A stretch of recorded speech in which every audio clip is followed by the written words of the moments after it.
Allez donc dans les carrefours et appelez aux noces tous ceux que vous trouverez. Ses serviteurs allèrent dans le chemin, rassemblèrent tout ce qu'ils trouvèrent, méchants et bons, et la salle de noces fut pleine de convives. Laissez-moi vous dire ceci.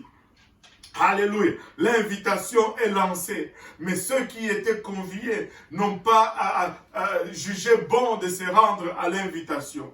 Mais, alléluia, ceux qui n'étaient pas conviés se sont retrouvés dans la salle de noces. Que nous n'arrivons pas à ce jour-là et être choqués par le nombre de gens que nous allons trouver au ciel. Je ne sais pas avec qui je parlais cette semaine.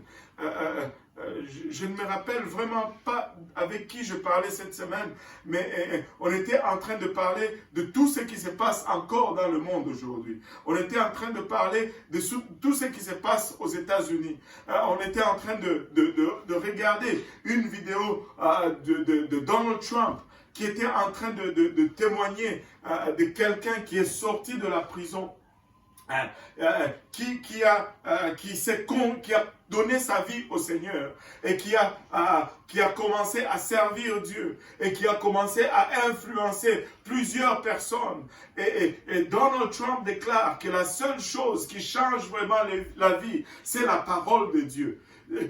J'étais choqué, bouleversé, renversé. Et j'ai dit à mon interlocuteur, nous risquons d'être surpris un jour que nous nous retrouvons au ciel et que nous voyons Donald Trump au ciel, alors que ceux qui le regardaient comme un pervers sont dehors. Laissez-moi vous dire, l'invitation est lancée aujourd'hui. Mais ceux qui sont appelés pour entrer dans la maison de Dieu sont occupés à autre chose. Ils sont occupés à bâtir les maisons. Ils sont occupés à vendre et acheter. Ils sont occupés à se marier et marier leurs enfants. Ils sont occupés à plusieurs autres choses. Alors que la fin arrive sur nous, alors que la fin nous surprend. Laissez-moi vous dire ceci. S'il est temps de se réveiller, c'est maintenant. S'il est temps, alléluia, de changer d'attitude, de changer de priorité, c'est maintenant. S'il est temps de se préoccuper